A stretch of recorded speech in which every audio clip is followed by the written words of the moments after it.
Hello guys, welcome to my mini vlog. So ಇವತ್ತು ದೀಪಾವಳಿ ಹಬ್ಬದ special ಕಜ್ಜಾಯ ಮಾಡೋದು ಹೇಗೆ ಅಂತ ಹೇಳಿ ನೋಡೋಣ.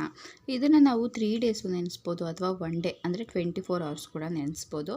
ಸೊ ನೆನೆಸಿ ನಾನಿವಾಗ ಇದನ್ನು ನೀರೆಲ್ಲ ಚೆನ್ನಾಗಿ ಸೋರಿಸಿ ಒಂದು ಕಾಟನ್ ಬಟ್ಟೆ ಮೇಲೆ ಈ ರೀತಿಯಾಗಿ ಹಾರಾಕಿದ್ದೀನಿ. ಗಾಳಿ, ಫ್ಯಾನು ಈ ರೀತಿಯಾಗಿ ಇದರಲ್ಲೇ ಒಣಗಿಸ್ಕೋಬೇಕು, ಬಿಸಿಲಲ್ಲೆಲ್ಲ ಹಾಕಬಾರ್ದು. ಅಕ್ಕಿನ ಈ ರೀತಿ ಮುಟ್ಟಿದಾಗ ಸ್ವಲ್ಪ ಹಸಿ ಇರಬೇಕು ಮತ್ತು ಕೈಗೆ ಅಂಟ್ಕೋತಾ ಇರಬಾರ್ದು, ಹಾಗಿರಬೇಕು. ಇದನ್ನು ಚೆನ್ನಾಗಿ ಪುಡಿ ಮಾಡಿಕೊಂಡು ಇದರಲ್ಲೇ ನಾನು ಏಲಕ್ಕಿ ಹಾಕಿ ಚೆನ್ನಾಗಿ ಪುಡಿ ಮಾಡಿ ಸ್ವಲ್ಪ ಒಂದರಿಸಿ ಇಟ್ಟುಕೊಂಡಿದ್ದೀನಿ. ಇವಾಗ ನಾನು ತಗೊಂಡಿರೋ ಅಷ್ಟು ಬೆಲ್ಲ ಏನಿದೆ ಇದು 1 kg ಇದೆ. ಸೊ ಇದನ್ನು ಚೆನ್ನಾಗಿ ಚಚ್ಚಿ ಪುಡಿ ಪುಡಿ ಆಗೋ ಥರ ಮಾಡ್ಕೋಬೇಕು. ನಂತರ ನಾವು ಈ ಪುಡಿಯಾಗಿರೋ ಬೆಲ್ಲನ ಮೆಷರ್ಮೆಂಟಲ್ಲಿ ನಾವು ಕಜ್ಜಾಯಕ್ಕೆ ಹಾಕೋಬೇಕಾಗಿರುತ್ತೆ. ಸೊ ನಾನಿವಾಗ ಇಲ್ಲಿ ತಗೋತಾ ಇರೋಂತಹ ಬಟ್ಲಲ್ಲಿ 2.5 ಕಪ್ ಆಗೋಷ್ಟು ಬೆಲ್ಲ ಆಯಿತು. ಸೊ ಇವಾಗ ಇದಕ್ಕೆ ಒಂದು ತಗೊಂಡಿರೋಂತಹ ಬಟ್ಲಲ್ಲಿ 1/4 ಕಪ್ ಆಗೋಷ್ಟು ನೀರನ್ನು ಹಾಕಿ ಈ ರೀತಿಯಾಗಿ ಚೆನ್ನಾಗಿ ಕುದಿ ಬರ್ತಾ ಇರಬೇಕು. ಆ ಟೈಮಲ್ಲಿ ನಾವು ಪಾಕನ ನೋಡ್ಕೋಬೇಕು. ಈ ರೀತಿಯಾಗಿ ಹಾಕಿದಾಗ ಅದು ಹಾಗೆ ಸ್ಪ್ರೆಡ್ ಆಗ್ತಾ ಇದೆ ಅಂತಂದರೆ ಅದು ಪಾಕ ಬಂದಿರಲ್ಲ. ಈ ರೀತಿಯಾಗಿ ನಾವು ಸ್ವಲ್ಪ ಹೊತ್ತು ನೋಡಿ ಚೆನ್ನಾಗಿ ಈ ರೀತಿಯಾಗಿ ಅದು ನೀರಲ್ಲಿ ಹಾಕಿದಾಗ ಗಟ್ಟಿಯಾಗಿ ಕೂತಿರಬೇಕು. ಕೈಗೆ ಎತ್ಕೊಂಡಾಗ ಈ ರೀತಿ ಬಂದು ಸ್ವಲ್ಪ ಉಂಡೆ ಮಾಡ್ತೀವಿ ಅನ್ನೋ ರೇಂಜಿಗೆ ಇರಬೇಕು.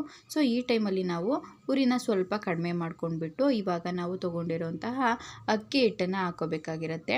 ನೋಡಿ ತಿರುಗಿಸ್ಕೊಂಡು ಹಾಕೋಬೇಕು. ಆಲ್ಮೋಸ್ಟ್ ಅಕ್ಕಿ ಹಿಟ್ಟು ಹಾಕೋದ್ರಿಂದ ಗಂಟೇನೂ ಬರೋದಿಲ್ಲ.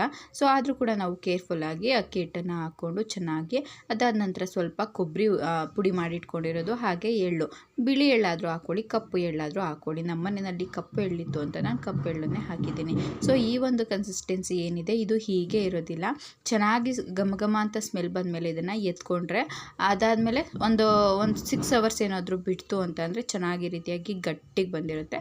ಒಂದು ರ್ಯಾಪರ್ ಆಗಿರ್ಬೋದು, ಬಟರ್ ಪೇಪರ್ ಆಗಿರಬಹುದು ಅಥವಾ ಬಾಳೆ ಎಲೆ, ವಿಳ್ಯದೆಲೆ ಇದ್ರ ಮೇಲೆ ನಾವು ಈ ರೀತಿಯಾಗಿ ತಟ್ಕೊಂಡು ಎಣ್ಣೆನ ಚೆನ್ನಾಗಿ ಮೀಡಿಯಮ್ ಫ್ಲೇಮಲ್ಲಿ ಕಾಯಿಸಿ ಅದಕ್ಕೆ ನಾವು ಈ ರೀತಿಯಾಗಿ ಕಜ್ಜಾಯನ ಹಾಕ್ಕೊಂತು ಅಂತಂದರೆ ಜಸ್ಟ್ ಒಂದು 2 ಮಿನಿಟಲ್ಲಿ ಇದು ಕಜ್ಜಾಯ ಎಣ್ಣೆಯಲ್ಲಿ ಫ್ರೈ ಆಗೋಗ್ಬಿಡುತ್ತೆ. ತುಂಬ ಎಣ್ಣೆ ತೊಗೊಳುತ್ತೆ ಈ ಕಜ್ಜಾಯ. ಸೊ ಅಂದರೆ ಬೇಯಿಸೋದಕ್ಕೆ ಜಾಸ್ತಿ ತೊಗೊಳೋದಿಲ್ಲ, ಜಾಸ್ತಿ ಹೀರ್ಕೊಂಡ್ಬಿಟ್ಟಿರುತ್ತೆ. ಆ ಟೈಮಲ್ಲಿ ನಾವು ಇನ್ನೊಂದು ಏನಾದ್ರೂ ಪ್ಲೇಟು ಅಥವಾ ಇನ್ನೊಂದು ಸ್ಪೂನ್ ಸಹಾಯದಿಂದ ಒತ್ತಿ ಎಣ್ಣೆನ ತೆಗೆದು ಆಮೇಲೆ ನಾವು ತೆಗೆದಿಟ್ಕೋಬೇಕಾಗಿರುತ್ತೆ. ಸೊ ನೋಡ್ತಾ ಇರ್ಬೋದು ನಮ್ಮ ಒಂದು ರುಚಿಯಾಗಿರುವಂತಹ ಕಜ್ಜಾಯ ರೆಡಿ ಆಯಿತು. ಸೊ ದೀಪಾವಳಿ ಹಬ್ಬದಲ್ಲಿ ಕಜ್ಜಾಯ ಒಂದು ವಿಶೇಷತೆ ಅಂತ ಹೇಳ್ತಾರೆ. ಸೊ ನನಗೂ ಕೂಡ ಮಾಡೋದಕ್ಕೆ ಬರ್ತಿರ್ಲಿಲ್ಲ, ನಾನು ಕಲ್ತ್ಕೊಂಡಿರೋದು ಸೆಕೆಂಡ್ ಟೈಮ್ ಮಾಡಿದ್ದೀನಿ. ತುಂಬಾ ಪರ್ಫೆಕ್ಟಾಗಿ ಚೆನ್ನಾಗಿ ಬರುತ್ತೆ. ಸೊ ನೋಡ್ತಾ ಇರಬಹುದು. ಸೊ ಇವಾಗ ಇದನ್ನು ನಾವು ಎತ್ಕೊಂಡು ಇದರಲ್ಲಿರುವಂತಹ ಎಣ್ಣೆನೂ ಕೂಡ ಸೋರಿಸ್ಕೊಳ್ಳೋಣ.